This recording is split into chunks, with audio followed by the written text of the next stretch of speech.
Welcome back to my channel. This is the second episode of Samson, titled War with the Philistines. After a while, Samson went to visit his wife during the wheat harvest, and he took a young goat. He said to her father, "I want to go to my wife's room," but he wouldn't let him go in. He said to Samson, "I really thought you hated her, so I gave her to your friend, but her younger sister is prettier. Anyway, you can have her instead." Samson said, "This time, I am not going to be responsible for what I do to the Philistines." So he went and caught 300 foxes, two by two. He tied their tails together and put torches in the knot. Then he set fire to the torches and turned the foxes loose in the Philistines' cornfields. In this way, he burnt up not only the corn that had been harvested, but also the corn that was still in the field, and the olive orchard as well. When the Philistines asked who had done this, the land that Samson had done it is because his father-in-law, a man from Timnah, had given Samson's wife to a friend of Samson. So the Philistines went and burnt the woman to death and burned down her father's house. Samson told them, "So this is how you act. I swear that I won't stop until I pay you back." He attacked them fiercely and killed many of them.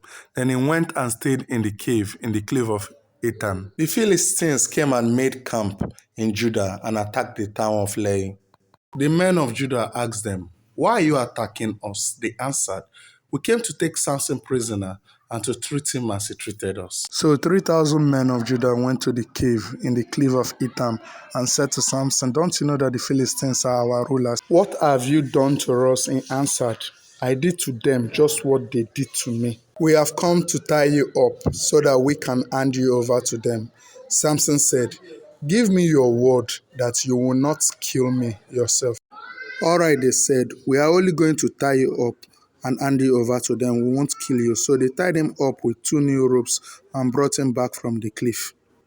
When he got to Lehi, the Philistines came running towards him, shouting at him. Suddenly the power of the Lord made him strong, and he broke the ropes around his arms and hand as if they were burnt thread.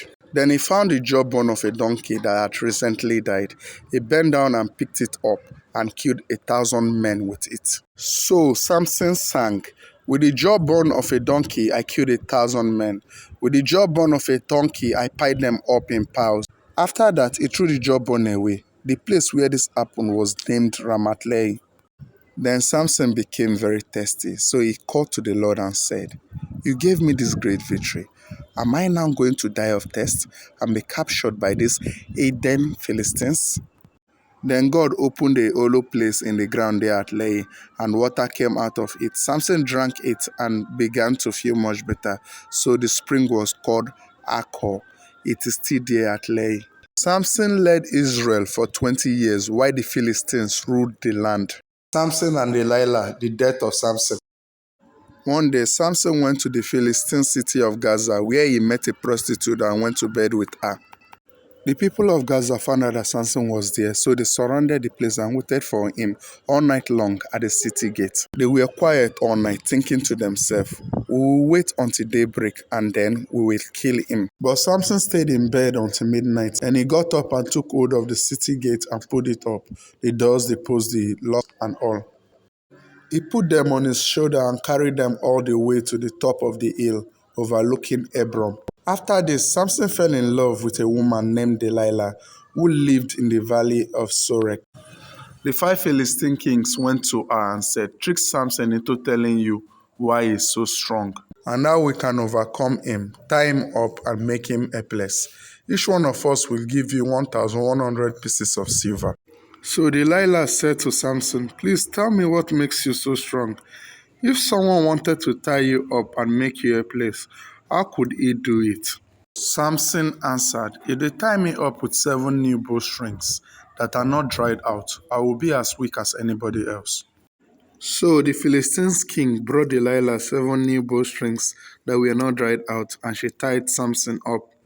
She had some men waiting in another room. She shouted, "Samson, the Philistines are coming." But he snapped the bowstring just as thread breaks when fire touches it. So they still did not know the secret of his strength. Delilah said to Samson, "Look, you've been making a fool of me and not telling me the truth. Please tell me how someone could tie you up." He answered, "If they tie me up with new ropes that have never been used, I will be as weak as anybody else." So Delilah got some new rope and tied him up.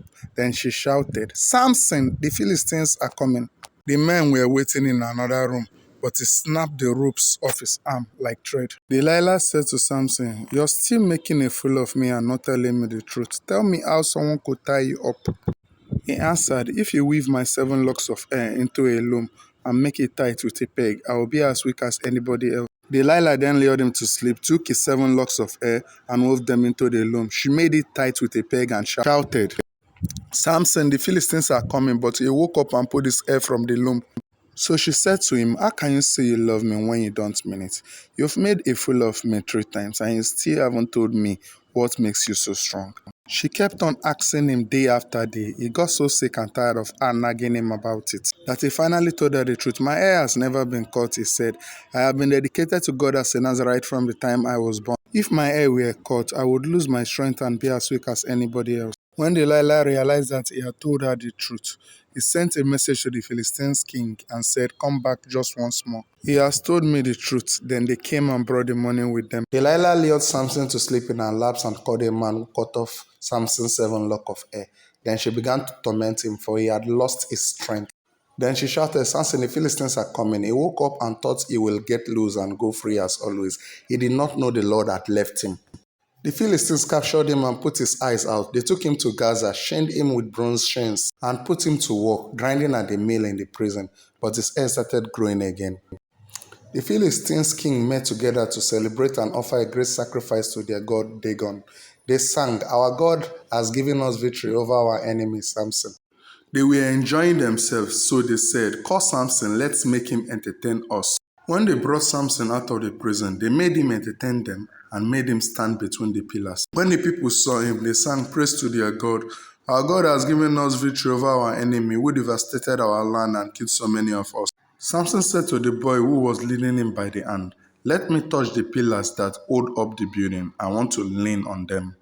The building was crowded with men and women. All 5 Philistines kings were there, and there were 3,000 men and women on the roof watching Samson entertain them. Then Samson prayed, "Sovereign Lord, please remember me. Please, God, give me my strength just once more, so that with this one blow I can get even with the Philistines for putting out my 2 eyes." So Samson took hold of the 2 middle pillars, holding up the building, putting one hand on each pillar. He pushed against them and shouted, "Let me die with the Philistines." He pushed with all his might, and the building fell down on the 5 kings and everyone else. Samson killed more people at his death than he had killed during his lifetime. His brothers and the rest of his family came down to get his body.